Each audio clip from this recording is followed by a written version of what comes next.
Looking for a fast-charging, ultra-responsive stylus for your iPad?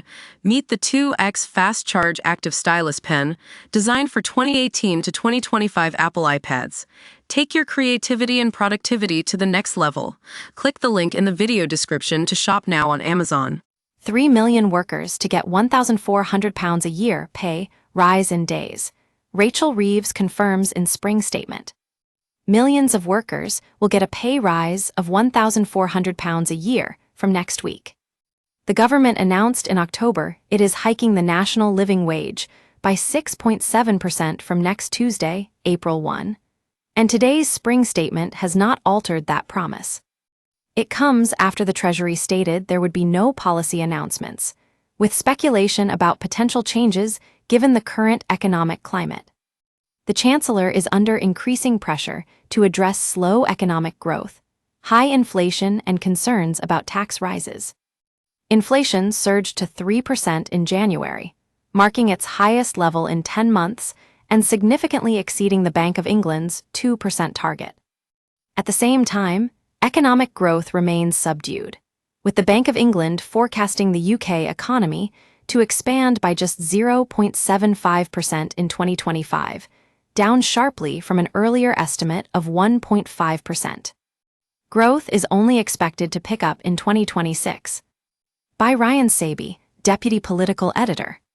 Rachel Reeves is trying to shift any blame away from herself and the Labour government as it grapples with the sluggish economy. The Chancellor is telling MPs that the world had changed, meaning she has to take drastic action when it comes to spending and welfare. The trouble for MS Reeves and Sir Keir Starmer is that they put growth as their number one mission, and that, to put it mildly, is stalling. The independent watchdog say growth forecasts has halved for this year and the financial headroom wiped out, hence the savings to be made elsewhere. But for MS Reeves, all this puts her in a very tight spot, insisting she will stick to her ironclad rules, with her looking to find up to £15 billion of savings. The Tories and commentators are aiming their fire over how she hasn't helped herself as growth has fallen. They point out that she was the person who decided to go on a £40 billion tax raid at October's budget, with £25 billion of it falling on the shoulders of business.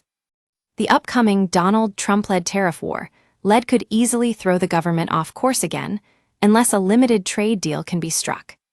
Rachel Reeves will be pushing every lever possible to get that over the line before it kicks in next week to give her some breathing space.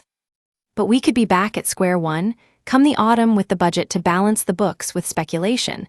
There could be tax rises and Whitehall departments scratching around for more savings. During the autumn budget in October last year, MS Reeves said, "It was the Labour government that introduced the national minimum wage in 1999. It had a transformative impact on the lives of working people.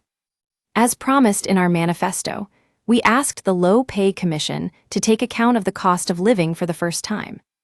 I can confirm that we will accept the Low Pay Commission recommendation to increase the national living wage by 6.7% to £12.21 an hour.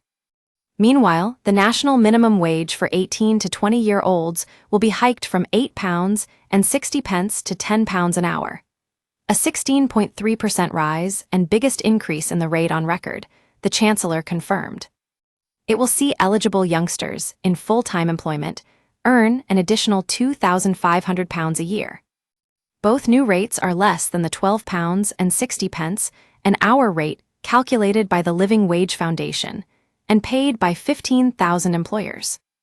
The real living wage is paid voluntarily to staff by bosses and is not a legal requirement, unlike the minimum wage.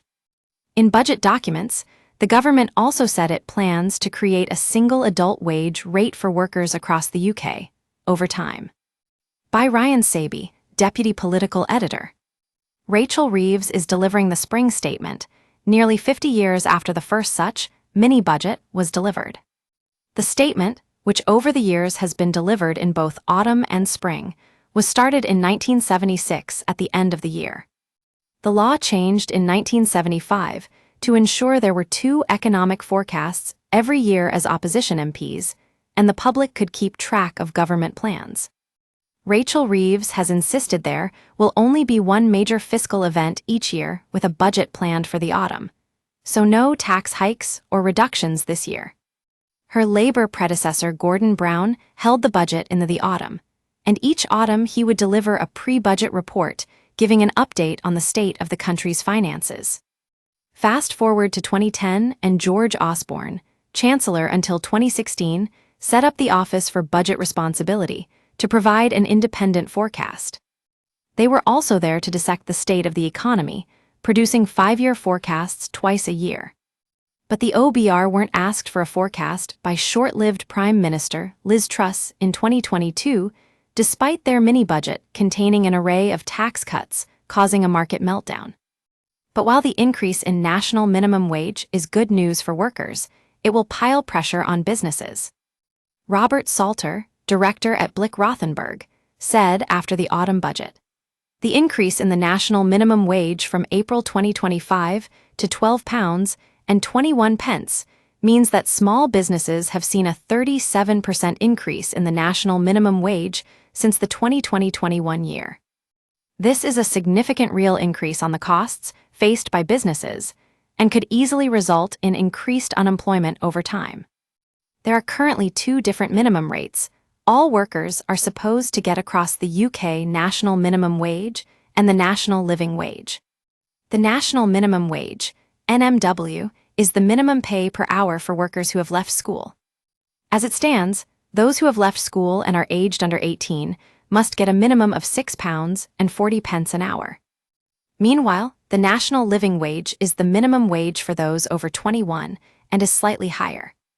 It was previously only available to those over 23, but this was adjusted to 21 and over in November 2023. Unlike the national minimum wage and national living wage, the rate is not a legal requirement and is voluntary. Over 15,000 UK businesses voluntarily pay it because they believe their staff deserve a wage that meets everyday needs. Those working for employers subscribed to the scheme can expect to earn £12 an hour or £13.15 an hour is they're based in London. The national minimum wage, NMW, is the minimum pay per hour for workers who have left school.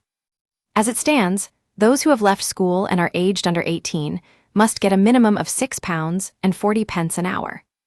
Meanwhile, the national living wage is the minimum wage for those over 21 and is slightly higher. It was previously only available to those over 23, but this was adjusted to 21 and over in November 2023. It's currently worth £11.44 an hour, but this will change from April 1, 2025. Both the national living and minimum wage rise each year so workers' pay keeps up with the cost of living. You qualify for the national minimum wage if you are of school leaving age, which is usually above 16. You are eligible to receive the pay rate if you work full-time or part-time.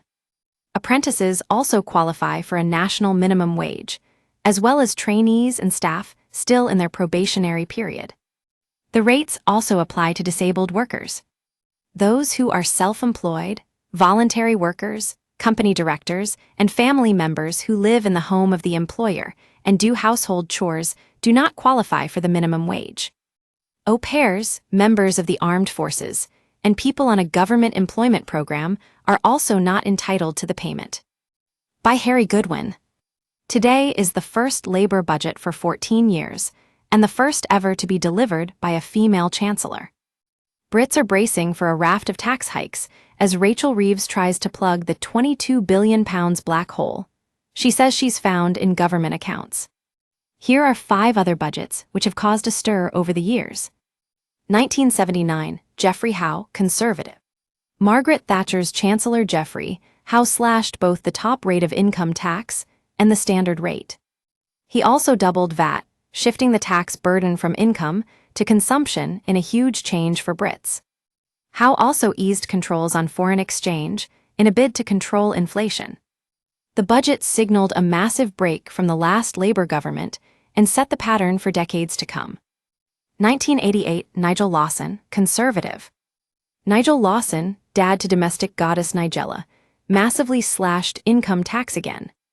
The Deputy Commons Speaker, twice, cleared the chamber amid noisy protests from Labour MPs slamming the tax cuts.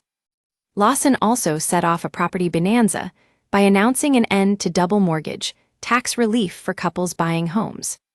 1993, Norman Lamont, Conservative. In March 1993, the economy was still reeling from Black Wednesday, when the pound crashed out of the European exchange rate mechanism. Lamont announced tax rises, including VAT on domestic gas and electricity. Later that year, Lamont's successor, Ken Clarke, froze personal tax allowance and brought in stealth taxes on insurance and plane passengers. The Lamont and Clarke budgets marked the end of the Tories' scything tax cuts and set the stage for Labour's return to office in 1997. 2002, Gordon Brown, Labour. Brown raised national insurance by a penny on the pound to fund higher spending on the NHS. The future PM had fretted over a possible backlash from voters who had re-elected Labour in 2001. But he managed to pull off the largest rise in health spending in the history of the NHS. 2009, Alistair Darling, Labour. Labour's last budget before today came amid the credit crunch and soaring unemployment. Darling ramped up taxes and borrowing in a bid to fill up draining Treasury coffers. Tory leader David Cameron blasted Labour's utter mess and was in power a year later. 2022, Kwasi Kwarteng, Conservative. Kwarteng unveiled his economic package less than a month after becoming Liz Truss's chancellor. Technically, it was a fiscal statement rather than a budget, but it turned out to be just as seismic. Rising Tory star Kwarteng announced £45 billion in tax cuts, including a drop in all rates of income tax. Markets took frights, and the pound went into freefall before the Bank of England waded in to stop a run on UK pension funds. Mortgage rates soared, and Kwarteng was out of the job just 3 weeks later.